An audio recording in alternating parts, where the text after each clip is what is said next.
언어, 그리고 사랑, 감사가 가지고 있는 공통점이 한 가지가 있는데요. 그 공통점 중에 하나가 배우지 않으면 익숙하게 잘 하지 못한다라는 겁니다. 우리 다이어트도 작심삼일하고 계신 분들이 있는지 모르겠지만 새해가 되면 또 많이들 계획하는 게 영어 정복 많이 해보지 않으셨습니까? 영어 한번 올해는 좀 해보겠다. 그리고 40년, 50년, 60년 지나신 분들 새해 새롭게 또 여러분들이 계획하시겠지만 시간이 지난다고 해서 언어를 잘할 수 있을까? 물론 잘하는 데 있어서 시간은 분명히 필요합니다만 훈련하고 반복되게 연습하지 않으면 언어는 습득되지가 않습니다. 사랑도 마찬가지입니다. 내가 이 사람만큼은 사랑할 자신이 있다 라는 결심을 가지고 한 사람을 만나서 결혼 생활을 해보신 분들 이미 경험해 보셨으니까 잘 아시지 않습니까? 내가 이 사람만큼 사랑할 수 있다라고 해서 선택했는데도 불구하고 이 사람을 사랑하는 게 참 쉽지가 않습니다. 왜일까? 사랑할 수 있다라는 자신감은 있었는데 연습하고 사랑을 표현하는 것들을 배우지 못했기 때문에 그렇습니다. 신앙이라는 것은 자신감이 아니라 배우면서 하는 겁니다. 배움과 훈련을 통해서 조금씩 익숙해져 가는 것이 신앙생활이지 새해가 바뀌었다고 해서 우리가 화이팅 한다고 해서 신앙생활이 잘 되는 게 아니다 그 말이죠. 언어와 사랑과 더불어서 감사도 배우고 표현해야만이 잘할 수가 있습니다. 학창 시절에 기억에 남는 몇몇 친구 중에 한 친구가 있었는데 그 친구 이름이 친절이라는 이름을 가진 친구였습니다. 그 이름 그대로 상당히 친절했어요. 공부도 잘했고 나름대로 성실했습니다. 근데 이 친절이라는 친구가 가지고 있는 참 단점 중에 하나가 있었는데 그것이 무엇이냐면 친구에게 뭔가 실수를 했을 때 미안하다라고 말을 안 하는 거죠. 밥을 먹다가 김치 국물을 튀긴다든지 반찬을 교복에다가 이렇게 떨어뜨릴 때 우리는 어떻게 얘기하죠? 미안해. 이 친구는 감탄사만 연발합니다. 계속 이러고 있는 거예요. 한 번 그러나? 그러는데 실수할 때마다 계속 쳐다보면서 아만 남발하는 거예요. 그럼 그때는 아가 아니라 뭐라고 얘기를 됩니까? 미안해라고 얘기를 해야 되잖아요. 한 2달 정도 친하게 지냈었는데 그 친하게 지내는 그 2달 그 기간 때 제가 이 친구랑 같이 놀면서 야, 너를 보면 참 이렇게 내가 배울 게 참 많은데 또 목사님 아들이었기 때문에 얼마나 또 신앙도 좋았는지 몰라요. 그런데 너 왜 실수하면 미안하다는 얘기를 안 해? 그냥 미안해하면 되지 왜 자꾸 그래? 그랬더니 그 친구가 그게 잘 안 나온다라는 거예요. 그래서 제가 한번 따라 해봐. 자, 미안해 해봐. 못하는 거예요. 미안해, 고마워라는 이 말을 따라하면서 배우질 못하는 거예요. 지금은 잘하고 있는지 잘 모르겠습니다. 지금도 그 어디선가 하고 있는지 아니면 고마워, 미안해를 잘하고 있는지 잘 모르겠어요. 아마 하나님께서 그렇게 바꾸지 않았을까라는 생각이 듭니다. 그만큼 여러분 우리가 무언가를 표현하는 것, 서툰 것들은 이유는 배우지 않기 때문에 그래요. 습득하지 않기 때문에 그러는 것이죠. 이단들을 보면은 잘못된 왜곡된 신앙임에도 불구하고 공부를 참 열심히 합니다. 그렇죠? 제가 종종 이렇게 이단에 여러 다양한 이단에 빠져 계신 분들을 만날 때가 있는데 그분들은 밤마다 성경책 들고 공부하러 갑니다. 잘못된 진리를 배우러 가는 것이지만 공부를 몇 시간씩 하는지 몰라요. 그리고 정말 즐거워합니다. 배우는 것을 즐겨하시기 바랍니다. 또 배워? 또 해? 이런 마음이 아니라 내 안에서 습득될 때까지 자연스러워질 때까지 배우는 것이 중요해요. 어쨌든 여러분 받은 은혜에 감사하고 또 감사를 표현하는 것이 아주 많은 영역에 있어서 서툰 것이 우리의 자아상이에요. 은혜는 물에다 새기고 원수는 돌에 새긴다는 말 혹시 들어보셨는지 모르겠습니다. 그만큼 우리는 상대방이 한 실수는 오랫동안 기억하는데 상대가 준 은혜와 고마움은 쉽게 잊어버리는 경향이 있어요. 하나님께서 저와 여러분들의 이런 연약함을 잘 아셨는 건지 이스라엘 백성들에게 반복적으로 이 감사의 레슨을 하기를 원하셨습니다. 그 일환으로 오늘 저와 여러분들 읽었던 본문에 기록되어져 있는 절기를 주셨어요.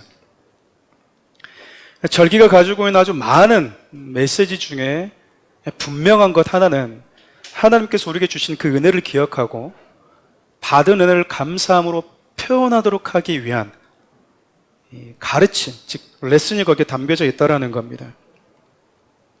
하나님께서 주신 절개는 이스라엘 백성들에게 베풀어 주신 하나님의 은혜가 가득 담겨 있기 때문에 그렇습니다. 오늘 추수감사주일이죠. 여러분 모두가 익히 알고 있다시피 추수감사절은 신앙의 자유를 찾아서 영국에서 건너온 이 청교도들이 미국에 정착하면서 그 한 해 하나님께서 베풀어 주신 그 수확을 주님께 감사로 표현하면서 시작된 미국의 명절입니다. 그런데 성경을 보면 추수감사절 이전부터 이미 많은 감사절기들이 있다는 것을 우리가 알 수 있어요. 그만큼 하나님은 당신의 백성들이 감사라는 이 이슈를 중요하게 여기기를 원한다는 것이죠. 오늘 우리가 다 읽지는 않았지만 신명기 16장을 보면 유대인의 3대 대표 절기가 등장합니다. 무교절과 칠칠절과 초막절입니다. 그래서 오늘은 이 3대 절기 안에 담겨져 있는, 그리고 하나님이 3대 절기를 통해서 당신의 백성들이 꼭 기억했으면 하는 것, 배웠으면 하는 감사의 표현들이 무엇인지를 함께 살펴보려고 합니다. 첫 번째가 무교절입니다. 무교절은 여러분 하나님의 구원의 은혜를 기억하고 감사하는 절기입니다. 무교절은 여러분 잘 아시는 유월절 바로 다음 날부터 일주일간 누룩 없는 빵을 먹으면서 지켰습니다. 우리 신명기 16장 1절에서 3절 말씀 함께 읽어볼까요? 아비벌을 지켜 내 하나님 여호와께 유월절을 행하라. 이는 아비벌에 내 하나님 여호와께서 밤에 너를 애굽에서 인도하여 내셨음이라. 여호와께서 자기 이름을 두시려고 택하신 곳에서 유교병을 그것과 함께 먹지 말고 이래 동안은 무교병 곧 고난의 떡을 그것과 함께 먹으라. 이는 내가 애굽 땅에서 급히 나왔음이니 이같이 행하여 내 평생에 항상 내가 애굽 땅에서 나온 날을 기억할 것이니라. 여러분 유월절은 우리 모두가 알다시피 하나님께서 애굽에 내린 10번째 재앙, 즉 장자의 죽음이라는 재앙에서 이스라엘 백성들의 장자를 보호하시는 절기였습니다.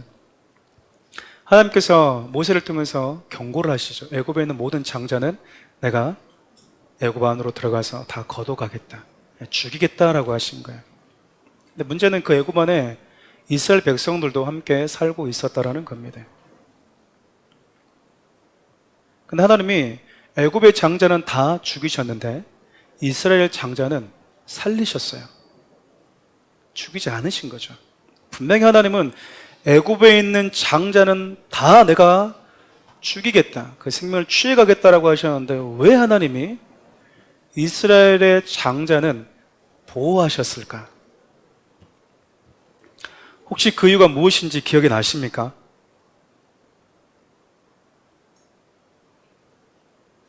기억이 나십니까? 네. 피 얘기하는 거 보니까 기억이 안 나는 것 같습니다. 사랑하는 우리 교회 시작할 때부터 여러분들에게 반복적으로 얘기했었는데 다시 한번 잘 기억하시면 좋겠습니다. 6월절 어린 양에 피가 묻어있기 때문에 맞습니다. 근데 조금 더 정확하게 이야기하면 이스라엘 집 문 앞에는요 이미 장자가 죽어 있었기 때문이었습니다.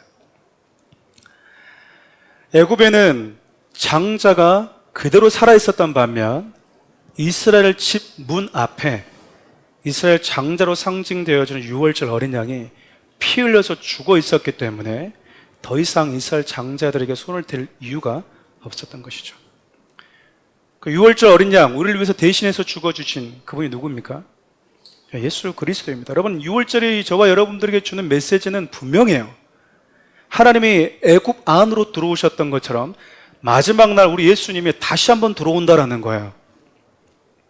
그분이 들어오실 때 세상에는 예수 그리스도의 생명의 보혈이 묻혀져 있는 자와 예수 그리스도 생명의 보혈이 없는 자로 나누게 되어지고 예수 그리스도의 생명이 있는 자만 죽음에서 건짐을 받는다라는 겁니다. 즉 예수 그리스도 이 땅에 오시면 무슨 일이 벌어지는지에 대한 예고편이 10번째 애굽 장자의 죽음이었던 거야. 하나님은 그 6월절에 구원받았던 그 은혜를 그 하루뿐만 아니라 그 다음날 일주일간 지키라고 이야기를 하세요. 여러분 방금 읽었던 내용의 말씀들을 이렇게 연상하고 계신지 모르겠지만 우리가 읽었던 신명기 16장 3절 말씀을 보면요, 고난의 떡을 먹어라, 그리고 평생에 내가 애굽 땅에서 나온 날을 기억해라 라고 하나님이 말씀을 하고 계세요. 여러분 구원받았으니까 이제 뭐 하면 됩니까? 편안하게 먹고 싶은 것 먹으면 됩니다. 무교병은 맛없잖아요. 딱딱해서. 그렇지 않습니까? 근데 유교병은 맛이 있거든요. 근데 하나님이 유교병이 아닌 누룩이 들어가 있지 않는 그 빵을 일주일간 먹으면서 너희들이 구원받았던 그 날을 기억하라는 거예요. 그리고 그 떡을 고난의 떡이라고 이야기를 합니다. 지금은 고난의 때가 아니잖아요. 구원받은 때이잖아요. 근데 하나님께서 이스라엘 백성들에게 단 하루 만에 구원을 받았지만 일주일 동안 그 구원의 은혜는 너희들이 기억하면서 살아야 된다. 여러분 일주일이라고 하는 이 7이라는 숫자가 완전수를 의미하기 때문에 이것은 여러분 구원받은 자들은 구원받은 그 순간부터 내 인생 마지막 때까지 나에게 베풀으신 그 구원의 은혜를 기억하면서 살아야 된다라는 메시지가 담겨져 있는 거예요. 하나님은 6월절 이후 일주일간 지키는 이 무교절 이 기간 동안 하나님께서 애굽 땅에서 우리를 어떻게 건져내셨는지, 우리를 어떻게 구원해 내리셨는지를 당신의 백성들이 충분히 그 은혜를 기억하고 감사하기를 원했던 겁니다. 그만큼 여러분 평생 감사하고 평생 기억해도 부족할 만큼 큰 은혜가 바로 구원의 은혜라는 거예요. 우리가 건강할 때 잘 모르지만 병들고 간접적인 죽음을 경험해 보신 분들은요, 생명이 얼마나 소중한지를 알거든요. 그 생명의 은혜가 얼마나 무겁고 큰지를 기억하는 날, 그것이 구원받은 자들에게 요구되어지는 무교절이었다 그 말입니다. 여러분 구원의 은혜는요, 우리가 이 땅을 살아가면서 겪는 수많은 아픔과 고통, 눈물들을 이기게 만들어줍니다. 우리 함께 다니엘 기도를 통해서 우리 연합에서 같은 메시지를 듣고 또 함께 기도했었던 거 여러분 기억나실 거예요. 그날 이 김희아라고 하는 집사님이 설교하셨는데 혹시 보신 분들이 있는지 모르겠습니다. 태어날 때부터 부모에게 버림받아서 보육원에서 자라게 되죠. 보육원에서 자란 아이들이 얼마나 많겠습니까? 그렇게 버림받았다는 상처도 큰데 얼굴에 여성이 있는데도 불구하고 한쪽 얼굴이 전부 다 점이 있는 거죠. 얼마나 컴플렉스였겠습니까? 사랑한 사람을 만났습니다. 사랑하는 거죠. 나를 사랑해 준 사람, 또 내가 사랑하는 사람, 얼마나 행복하겠습니까? 그런데 이 코에 종양이 생겨서 이 점이 없는 반대편 얼굴을 다 거의 드러내는 상황이 됐던 거예요. 그래서 그 드러낼 때 함몰된 얼굴에 허벅지와 이 엉덩이 살을 이렇게 이식을 한 거죠. 그래서 약간의 얼굴이 좀 함몰되어져 있습니다. 처음에 제가 이 강사 얼굴만 딱 보고 이게 뭐지, 화상 당했나? 라고 생각했었는데 화상이 아니라 태어날 때부터 그랬대요. 태어날 때부터. 얼마나 놀림을 많이 받았겠습니까? 근데 이분이 그날 했던 설교 제목이 있어요. 설교 제목이 삶의 힘은 감사입니다.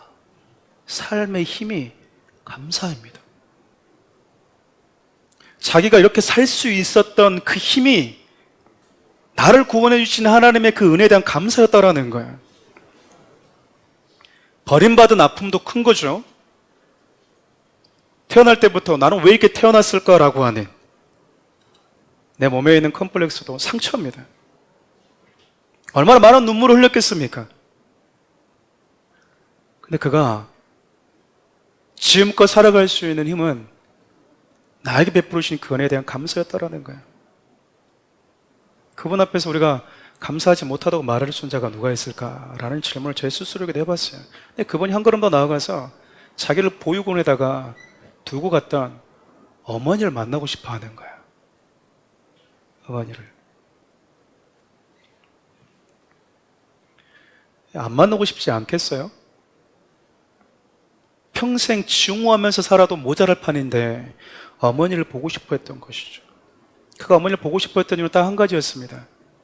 이 말을 전해주고 싶었다라는 거야. 나를 이 땅에 태어나게 해주셔서 감사합니다. 여러분, 이거는 여러분 부모가 내게 준 상처보다 하나님을 만나서 사랑하며 살 수 있게 된 그 은혜가 더 무겁고 크다라는 것을 경험한 자만이 할 수 있는 고백 아니겠어요? 신앙이라는 것은 막연했던 것들이 구체화되어지는 거거든요. 은혜? 구원? 근데 이게 점점 내 안에, 내 삶에 구체적으로 뜨겁게 다가오고 무겁게 다가오는 거거든요. 이처럼 여러분, 감사는 세상에 주는 아픔과 고통의 무게보다도 하나님의 사랑과 구원의 무게감을 크게 느끼는 자들에게 나타나는 아주 자연스러운 신앙의 표현 중에 하나다, 그겁니다. 감사 주일 하나님은 저와 여러분들에게 가장 먼저 기억해야 될 것, 내가 너희들에게 베풀어준 새로운 생명에 대한 감사, 구원에 대한 감사를 기억해라. 일시적으로, 단회적이 아닌, 구원은 단번에 받았을지 모르지만, 태어남이라고 하는 것은 단번에 이루어지는 축복일지 모르겠지만, 그 은혜는 주님이 너를 다시 데리러 올 때까지 계속 되어야 된다라고 말씀하고 있는 거예요. 사랑하는 우리 교회 성도들이 이 구원의 은혜에 대한 무게감이 있었으면 좋겠어요. 존 뉴턴이라고 하는 목사님 계시죠? 여러분, Amazing Grace라는 찬양을 작사 작곡했던 목사님이십니다. 노예 상인이었거든요. 노예를 갖다가 팔았던 사람이었어요. 죽을 때까지 고백했던 게 그겁니다. 나 같은 죄인 살리신 주님의 은혜 고마워. 주님이 나를 구원해 주셨음에도 불구하고 그는 늘 나 같은 죄인은 구원받을 자격에서 한참 미치지 못하는, 자격이 없다는 것을 알고 있었기 때문에 하나님의 구원의 은혜, 그러면 그 안에 가슴 맺히는 무거움이 있었던 거야.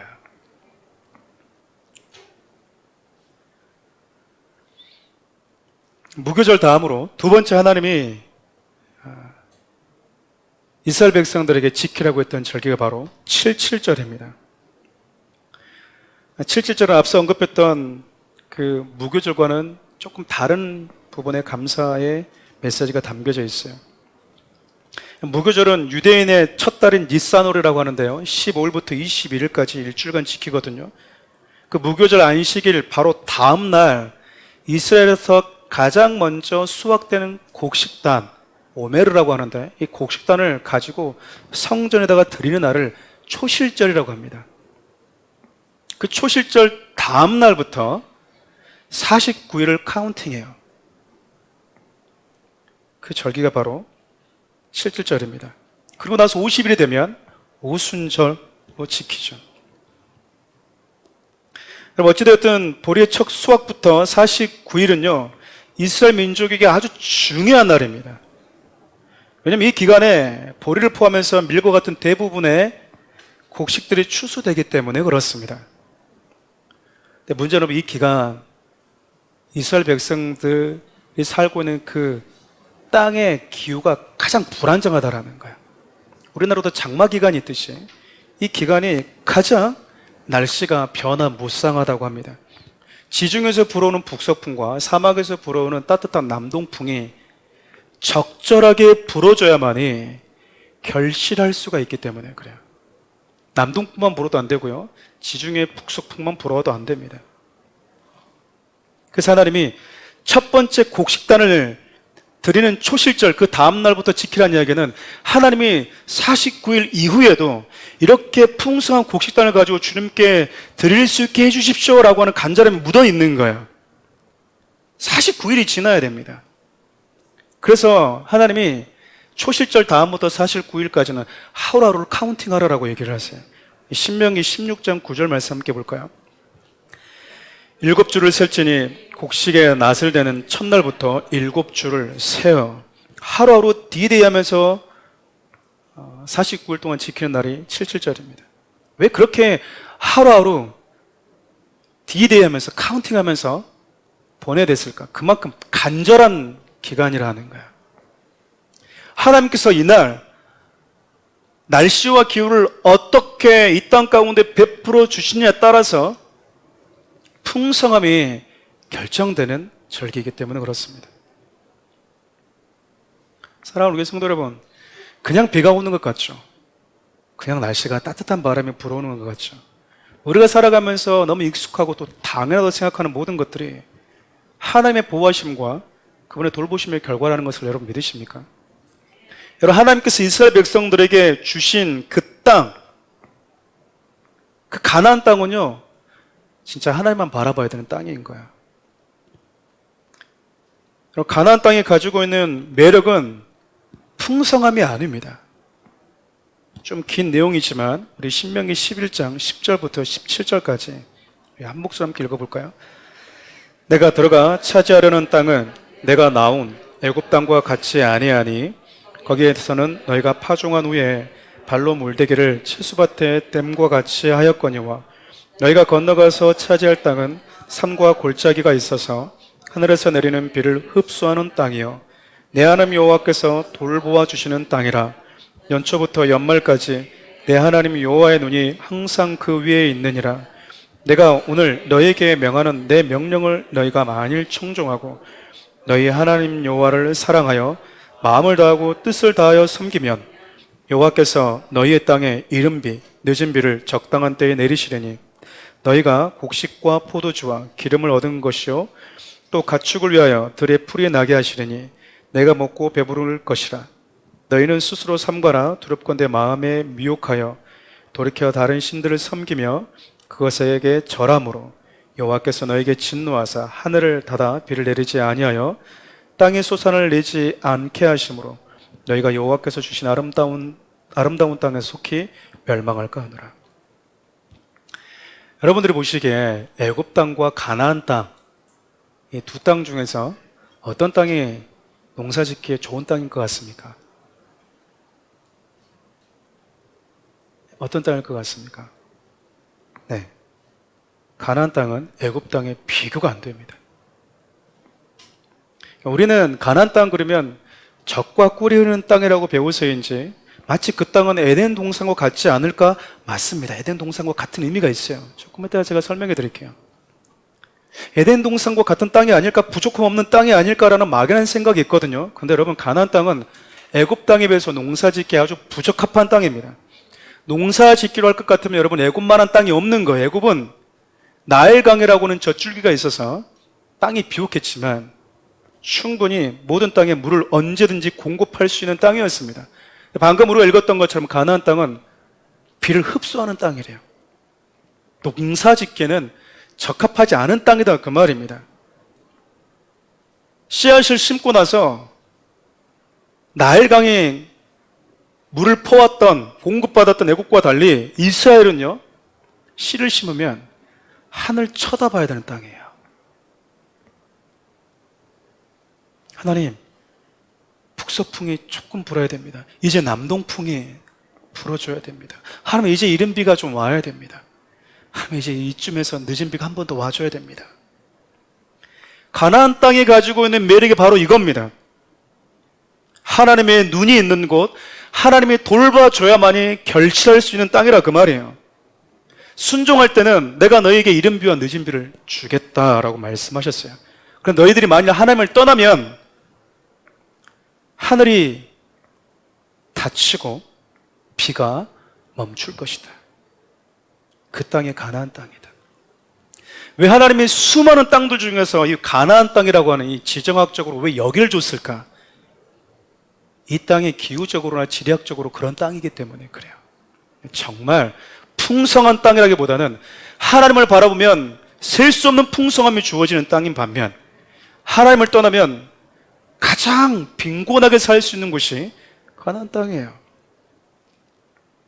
여러분, 가나안 땅은 자연 환경, 날씨만 가지고도 지금 우리가 하나님 앞에 어떤 신앙의 모습을 가지고 있는지를 점검할 수 있는 땅이었어요. 가나안의 모든 상황이 하나님과 내가 어떤 관계인지에 따라서 풍성하기도 하고 황폐해지기도 하기 때문에 그렇습니다. 에덴 동산이 그랬거든요. 아담이 범죄하기 전에 에덴 동산은 여러분 풍성한 땅이었습니다. 절로 과실을 맺는 땅이었죠. 그런데 아담의 죄로 인해서 에덴 동산은 저주받아서 가시와 엉겅퀴를 내는 땅으로 전락해버렸어요. 그야말로 여러분 에덴이나 가나안 땅이나 땅 그 자체가 하나님께서 인간에게 주시는 메시지였다 그 말이에요. 가나안 땅도 에덴 동산도 우리가 하나님 안에 있는지 하나님을 떠나는지를 알려주는 땅이었습니다. 그것이 바로 여러분 가나안 땅이 가지고 있는 매력이었어요. 때문에 이스라엘 백성들은 매일매일 하나님을 바라보고 겸손히 그분의 말씀 안에 거하는 것밖에, 그러고 나서 그분을 기다리는 것밖에 할 것이 없었습니다. 하나님께서 가나안 땅을 이스라엘 백성들에게 주신 이유가 이 때문이 아니겠습니까? 저는 사랑하는 우리 교회 성도들이 그런 영적인 가나안이라고 하는 생활 환경에서 신앙생활을 했으면 좋겠어요. 무슨 이야기냐면 범죄에도 불구하고 내 삶에 아무런 일이 벌어지지 않는다. 결코 축복이 아닙니다. 왜 저 사람은 저렇게 범죄도 내버려 두고 나는 조금만 잘못해도 하나님이 왜 이렇게 말씀을 가지고 나에게 다가오시는가? 그게 복이에요. 목사인 제가 범죄에도 불구하고 설교가 잘 돼요. 성도들이 은혜를 받습니다. 저주입니다. 내가 사기를 치고 죄악되게 살아가는데도 불구하고 내 삶에 물질은 쌓이고 일이 순조롭게 잘 풀린다. 결코 복이 아닌 거예요.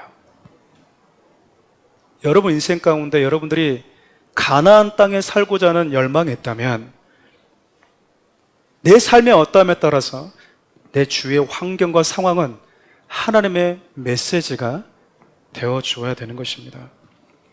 7절처럼 이처럼 49일 동안 하나님, 초실절에 우리가 이만큼 곡식단을 가지고 드렸잖아요. 49일이 지난 이후에도 이렇게 하나님께 드리고 싶습니다. 그런데 하나님이 주셔야 됩니다. 하나님이 주셔야 됩니다. 그렇게 은혜비를 강구하면서 지내는 기간이 77절이었습니다. 그렇게 49일이 지나서 풍성한 수확이 거둬지게 되면 하나님이 다음과 같이 하라고 말씀을 하십니다. 우리 신명기 16장 10절에서 12절 말씀을 우리 표준 세번역으로 함께 읽어보겠습니다. 그리고 주 너희의 하나님이 너희에게 주신 복을 따라 마음에서 우러나오는 재물을 가지고 와서 주 너희의 하나님께 77절을 지켜라. 너희는 주 너희의 하나님이 당신의 이름을 두려고 택하신 그곳에서 너희와 너희의 아들과 딸과 남종과 여종과 성 안에서 같이 사는 레위 사람과 또돌이와 고아와 과부까지도 함께 주 너희의 하나님 앞에서 즐거워해야 한다. 너희는 이집트에서 종살이하던 것을 기억하고 이 모든 규례를 어김없이 잘 지켜라. 49일이 지나서 풍성함이 주어지면 하나님이 너희들에게 주신 풍성한 복을 따라 자원하는 마음으로 예물을 가지고 와라. 그리고 너희들의 가족과 너희들의 자녀들과 성 안에 있는 홀로 된 외로운 보호자가 없는 자들과 나눔으로 인해서 기뻐해라 라고 말씀하는 거예요. 여러분, 초실절은 이스라엘의 첫 곡식이 가장 빨리 익는 그 지역에서 단을 가지고 성전에 갖다가 드리는 날이거든요. 그러니까 이스라엘 민족의 대표성을 가지고 주님께 드리는 날이라면 77절은 성로들이 각자 자기 밭에서 거둔 것을 가지고 주님께 드리는 날입니다. 이것은 하나님께서 나라와 민족과 공동체에게 주신 복도 있지만 너희 개개인에게 주신 복도 있다, 그 말이거든요. 민족과 나라에게 주신 복을 하나님께 드리는 것도 필요하겠지만 나 개개인에게 주신 그 은혜와 복에 대한 감사를 반드시 드림으로, 나눔으로 표현해야 된다고 말씀하고 있는 거예요. 저도 오늘 이 말씀 이렇게 준비하면서 어떤 마음이 들었었냐면요. 보통 감사절이 되면 성도들이 하나님께 감사를 고백하도록 합니다. 가르치도록 하죠. 근데 이 77절 이전에 초실절이 있었다는 게 저한테 좀 많이 크게 와닿았어요. 그래, 성도들 개개인들이 주님께 복을 따라서 자원함으로 드리는 것도 필요하지만 하나님의 사랑하는 우리 교회 공동체에 주신 은혜가 있다면 사랑하는 우리 교회도 감사절에 주님께 무언가를 드려야 되지 않나라는 생각을 했어요.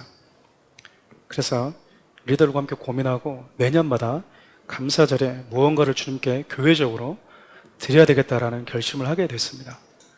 그것이 한부모 가정 아이가 됐든지 우리가 이야기했던 정말 예배당이 필요한 곳이 되었든지 아니면 이 땅에 보호자가 필요한 분들이 되었든 우리 교회 공동체에게 주시는 것들을 여러분과 함께 나누는 것이 필요하겠다라는 생각을 했습니다. 그래서 하나님이 저와 여러분들에게 77절에 되면 빈손으로 오지 말아라 라고 얘기하는 거예요. 이 얘기는 나는 너에게 주었다. 나는 너에게 주었다. 하나님이 여러분들에게 이렇게 뭘 가지고 싶어서 여러분들이 어떤 교회 좀 소위 재정이 좀 부족하니까 장로님도 세우고 권사님도 많이 세워가지고 이참에 그걸 통해서 좀 교회의 마이너스 재정을 좀 채우기 위한 방식으로 감사절에 주님께 드리라는 개념이 아니에요. 하나님은 너희들은 빈손이었다. 너희들은 노예였다. 너희들의 것은 없었다. 근데 내가 너에게 주었다.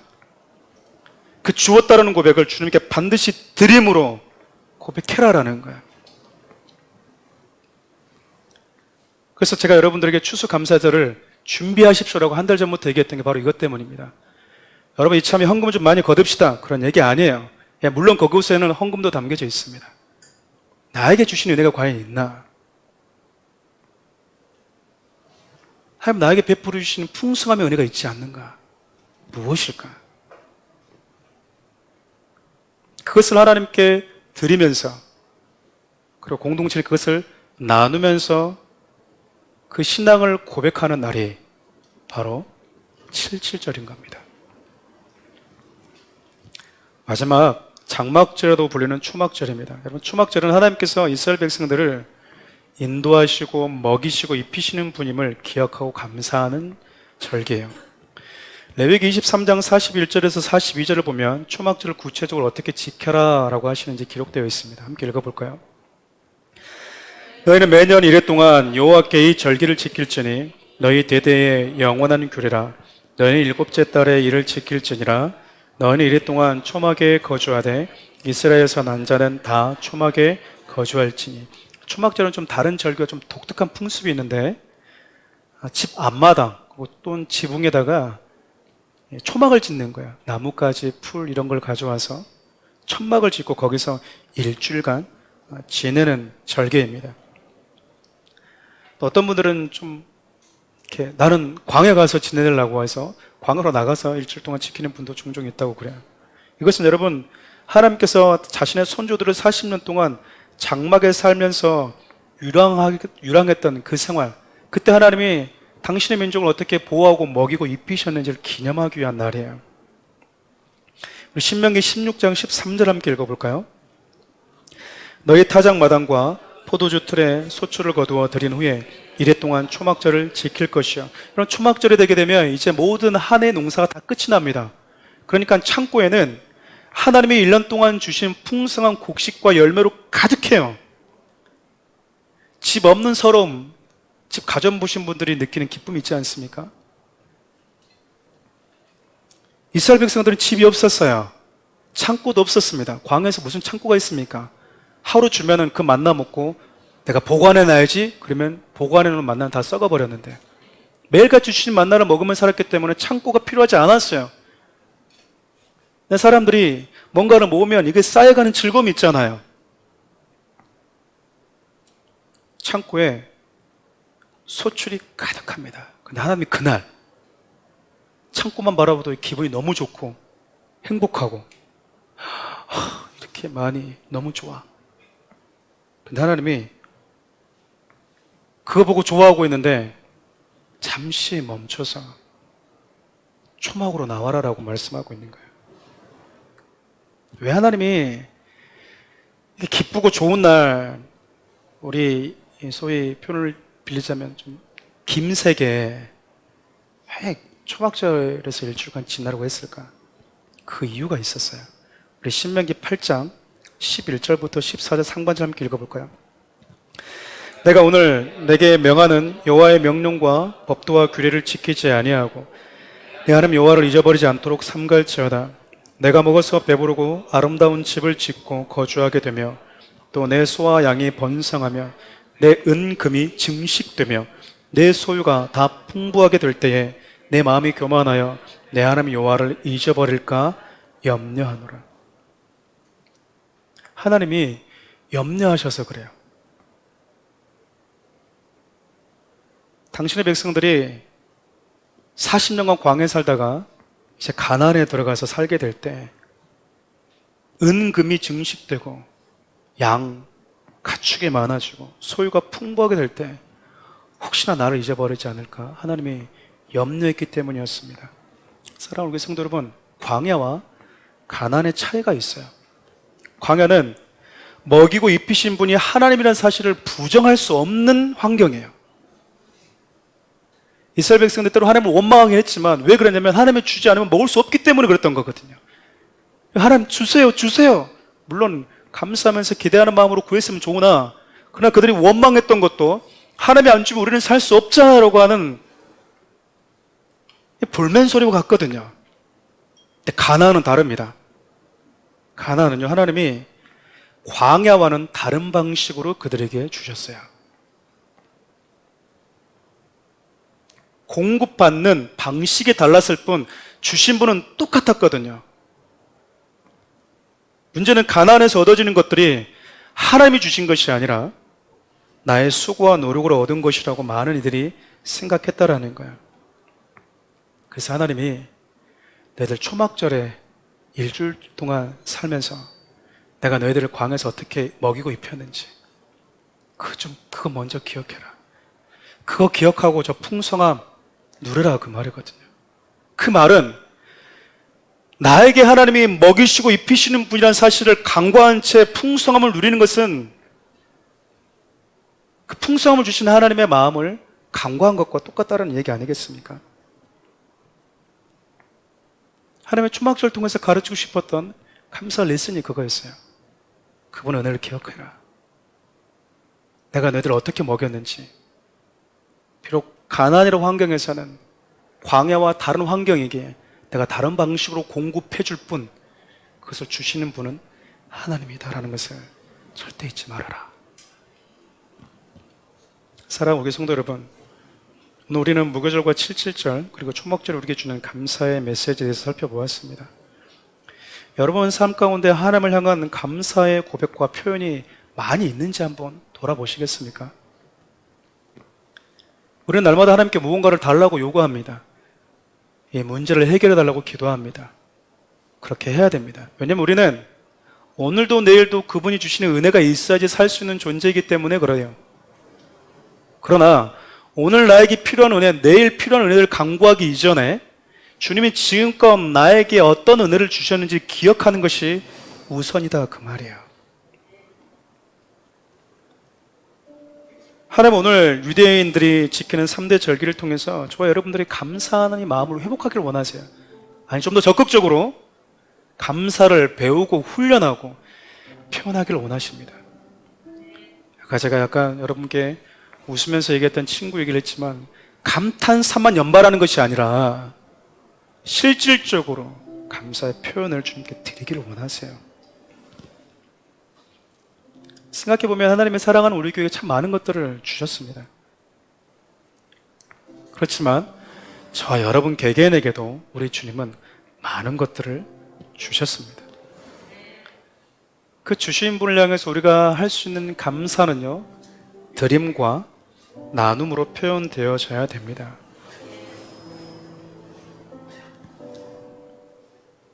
사랑하는 우리 교회 성도님들이 하나님 앞에 인색하지 않았으면 좋겠습니다. 목사님, 저는 매일같이 스타벅스 커피는 2잔, 3잔 마셔야 됩니다. 그런데 단돈 5,000원 주님께 성경금 드리는 걸 망설이는 것은 주님께 인색한 겁니다. 그래놓고 주를 위해 산다라고 하는 것은 어불성설인 거예요. 저는 여러분들이 미안한 게 있어요. 어느 순간 목회자가 주님의 나라와 하나님의 영광을 위해서 우리 주님께 드리면서 달립시다라고 할 때 성도의 마음이 불타지 않고 있다라는 거예요. 이유가 뭘까? 우리 선배 목사님들 참 귀한 일도 많이 하셨는데 성도들 열심히 은혜 받게끔 해서 교회 재정 채우는 게 목적이었거든요. 벌려놓은 일 처리하는 게 목적이다 보니까 순수한 맞는 메시지를 전했음에도 불구하고 성도들 마음속에 뭔가 모를 배신감과 내가 속은 거 아닌가라고 하는 마음에 남아있는 게 아닐까. 시대가 지나서 이제 정말 똑같이 하나님의 나라에 대한 구호를 외쳤는데도 불구하고 우리 가운데 가장 소중한 하나님의 나라에 향한 열정과 열망까지 사라져버린 게 너무나 큰 손실이 아닐까라는 생각이 들어서 죄송한 마음이 있어요. 하나님께 여러분이 받은 것이 있다면 주님 나에게 주셨습니다라고 반드시 들으십시오. 목사님, 저는 들을 게 없는데요. 괜찮습니다. 하나님은요, 감사하는 마음 그 자체도 귀한 재물이 된다라고 얘기를 하시기 때문에 그렇습니다. 우리 시편 50편 23절 표준 세모님 함께 읽어볼까요? 감사하는 마음을 재물로 바치는 사람이 나에게 영광을 돌릴 사람이니 올바른 길을 걷는 사람에게 내가 나의 구원을 보여주겠다. 하나님은 감사하는 마음 그 자체도 그 어떤 귀한 재물보다 소중하게 여기신대요. 사랑하는 우리 성도 여러분, 감사를 배웁시다. 훈련합시다. 구원의 은혜에 대한 충분한 감사가 내 안에 있었는지, 매일매일 주님의 은혜를 갈망하면서 49일을 카운팅하면서 지냈던 그 이스라엘 백성도 같은 간절한 심정이 내 안에 있었는지, 그리고 주님이 그 주신 것을 나는 주님께 드림으로 나눔으로 표현해 왔는지, 내 창고에 쌓여져가는 풍성함을 바라보기 전에 그것을 주신 분이 누구인지를 볼 수 있는 그 눈이 저와 여러분들에게 있는지 하나님은 오늘 이 말씀을 통해서 저와 여러분들에게 가르쳐주고 계세요. 오늘 여러분과 함께 나눌 찬양이 은혜라는 찬양입니다. 많이 여러분 한번 부르셨을까요? 내가 누려왔던 것, 내가 걸어왔던 것, 내가 날마다 아침이 되면 보는 해와 저녁의 노을, 그 모든 것들이 우리는 너무나 당연한 것처럼 누리고 살아가지만 그 이면에 그것을 주신 분이 하나님이라는 것을 과연 바라보면서 보면서 살아가는 성도들이 얼마나 있을까? 전 여러분들 그랬으면 좋겠습니다. 모든 사람들이 자연스럽고 당연하다고 여기는 그것을 누리면서 그 안에서 살아가면서도 이것을 주신 분이 나의 하나님이시다라는 것, 나는 아무것도 가지고 오지 않은 아무것도 없었던 자였는데 두 손 가득 쥐어주면서 살아갈 수 있게끔 해주신 분, 그것을 필요한 자들과 나누면서 그 나눔을 받는 자들이 하나님의 사랑을 느낄 수 있도록 나에게 주셨다라는 것을 여러분들이 기억하면서 오늘 추수감사절 세 가지의 감사의 메시지를 마음에 잘 담아두셨으면 좋겠어요. 우리 함께 이 찬양을 주님께 올려드리겠습니다. 내가 누려왔던 모든 것들이, 내가 누려왔던 모든 것들이, 내가 지나왔던 모든 시간이, 내가 걸어왔던 모든 순간이 당연한 것 아니라 은혜였소. 아침 해가 뜨고 저녁에 노을, 봄의 꽃향기와 가을의 열매, 변하는 계절의 모든 순간이 당연한 것 아니라 은혜였소. 아멘. 모든 것이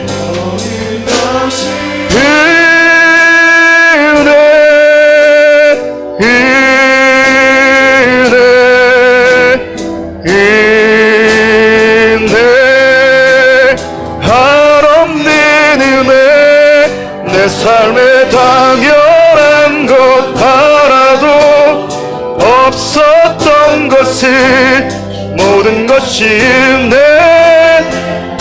은혜였소.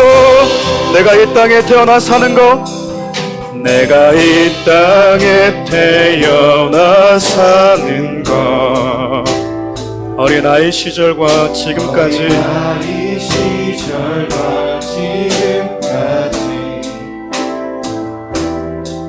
숨을 쉬며 살며 꿈을 꾸는 삶, 당연한 것 아니라 은혜였소. 내가 하나님의 자녀로 살며, 내가 하나님의 자녀로 살며 오늘 찬양하고 예배하는 삶,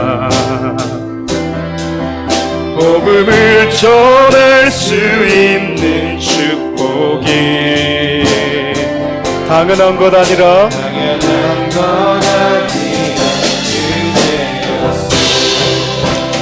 모든 것이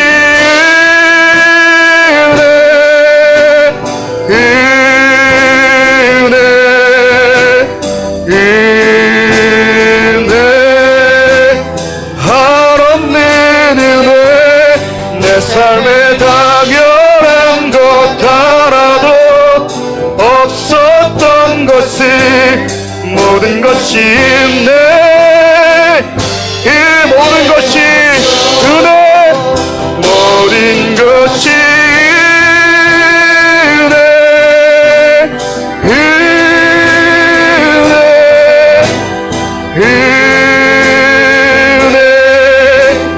한없는 은혜, 내 삶에 당연한 것 하나도 없었던 것을, 모든 것이 은혜,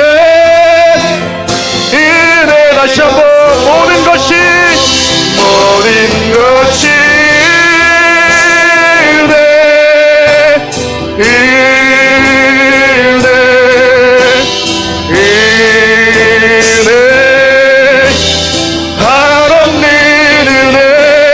내 삶에 당연한 것 하나도 없었던 것을, 모든 것이 은혜였소. 여러분 기도합시다. 하나님이 우리가 부드러운 빵 먹는 게 싫어서 일주일 동안 맛없는 빵 먹으라고 한 게 아니거든요. 하나님이 주고 싶지 않아서 간절히 하루하루 카운팅하면서 보내라고 말씀하신 것도 아니고요. 여러분의 호주머니에 있는 것이 갖고 싶어서 주님께 들으라고 얘기한 것도 아닙니다. 우리 주님은요, 그냥 기억하길 원하세요. 감사하길 원하세요. 너에게 주어진 그 은혜가 누구로부터 왔는지, 나는 그 감사를 너희들이 잊어버릴까 염려될 뿐이야. 그걸 절대 잊어버리지 않았으면 좋겠어요. 우리 주님이 저와 여러분들에게 주시고 싶은 메시지는 그거 하나입니다. 때로는 가슴 아픔에도 불구하고 하늘을 닫을 때에도 너희들이 불편한 건 내가 알지만 그 감사를 다시 회복할 수 있었으면 좋겠어. 그것이 우리 주님이 우리를 향한 뜻이었습니다. 여러분, 이 시간에 기도할 때 이렇게 기도하면 좋겠어요. 하나님, 내가 너무나 당연하게 누리고 살아왔던 것들이 주님이 나에게 주신 것이었음을 잊어버렸다면 다시 감사를 회복하게 도와주십시오. 내 창고에 쌓여져 있는 것을 바라볼 때 행복감이 있지만 그것을 주신 분이 하나님이라는 것을 먼저 볼 수 있는 영적인 눈을 열어달라고 한번 기도했으면 좋겠습니다. 그리고 내 안에 주님께 드리는 것이 인색했다면 그 인색한 마음을 내려놓고 내 안에 들 것이 두립돈밖에 없었던 사렙다와 과부가 가지고 있었던 그것이 전부였다면 내 안에 주님 감사의 마음을 제물로 받아들여 달라고, 주님께 감사를 회복해달라고 함께 기도했으면 좋겠습니다. 우리 주 이름 부르면서 기도자가 나가도록 하겠습니다. 주여, 살아계신 하나님, 우리 안에 주님을 향한 감사를 회복시켜 주시옵소서. 당연하다고 여겼던 것, 자연스럽다고 여겼던 모든 것들이 주님이 주신 것들이었고 주님이 인도하심이 있었던 것임을 우리가 간구하면서 살았다면 내 안에 주님을 향하는 감사와 주님의 그 은혜를 기억하는 그 신앙이 회복되게 하여 주시옵소서. 내가 날마다 누리며 살아가는 것, 아침에와 저녁에 노을과 내가 어린아이 시절과 지금까지 모든 추억들까지, 사랑하는 가족들까지 당연한 것이 아니라 우리 주님이 나에게 주신 은혜였음을 우리가 잊어버리지 않게 도와주시옵소서. 사랑하는 귀한 성도들 마음 가운데 하나님의 은혜를 기억하고 주님께 감사가 회복되는 신앙이 있게 도와주시옵소서. 하나님, 우리 주님은 나에게 있는 것을 요구하시는 분이 아니라 우리 영혼에 하나님을 향한 감사가 회복되길 그 누구보다도 원하시는 분이십니다. 감사를 잊고 살아갔던 성도들이 있다면 귀한 성도의 마음 가운데 다시금 그 감사의 마음이 회복되게 하여 주시옵소서. 이들의 영혼 가운데, 이들의 삶 가운데, 이들의 심령 가운데 주님을 향한 뜨거운 감사가 일어나게 도와주시옵소서. 6월절의 그 구원의 은혜가 주님의 나를 부르시는 그날까지 끊임없이 이어지는 구원의 감격이 있게 도와주시고 매 순간 매 하루하루마다 주님이 주셔야만 살 수 있습니다라는 간절한 믿음의 신앙의 고백이 회복되게 하여 주시고, 하나님 내 삶 가운데 주신 그 풍성함이 내 두 손 가득 채워질 때에도 그것을 주신 분이 하나님을 볼 수 있는 우리 안의 영적인 여유가 되게 하여 주시옵소서. 사랑하는 귀한 성도들 마음에 주님을 향한 뜨거운 열정, 뜨거운 사랑, 뜨거운 감사가 다시 한번 마음 깊이 회복될 수 있도록 이들의 삶을 축복하여 주시옵소서.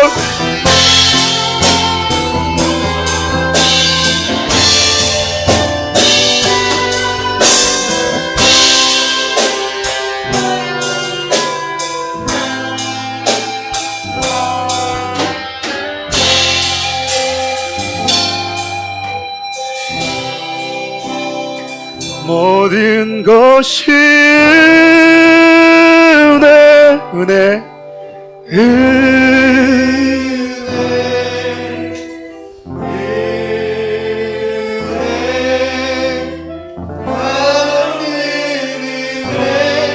내 삶에 당연한 것 하나도 없었던 것이 모든 것이 은혜였소.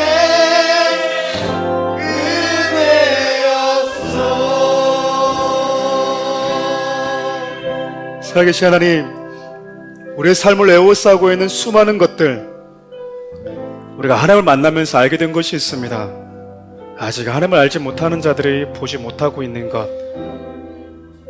그것은 이것이 당연한 것이 아니라 주님이 나에게 주신 은혜라는 것입니다. 하나님은 일주일간 당신의 백성들이 이미 구원받았음에도 고난의 떡을 먹으면서 이 구원은 일시적인 감사가 아니라 네 인생 평생 동안 기억해야 될 감사야. 매일매일 주님의 은혜가 없이는 살 수 없다는 그 간절함이 나는 너에게 있었으면 좋겠고, 내가 너에게 두 손 가득 쥐어준 것이 있을 때 두 손 가득 쥐어진 그것을 보는 것이 아니라 그것을 주신 너의 하나님을 먼저 볼 수 있는 네가 되었으면 좋겠다. 그 음성 듣고 감사를 표현하고 기억하며 살아가는 인생들 되게 도와주옵소서. 우리를 구원하시기 위해 6월절 어린 양 되어주신 예수 그리스도의 은혜와 우리 온몸과 온 영혼을 애워싸는 수많은 것들, 그것을 주신 하나님의 크신 사랑과 주님이 부르시는 그날까지 하나님의 은혜를 기억하고 감사하며 살 수 있게 하시는 성령님의 은혜가 귀한 성도들 삶과 가정과 일터 위에 사랑하는 우리 교회와 나라와 민족 가운데 함께 하시기를 간절히 축원하옵나이다.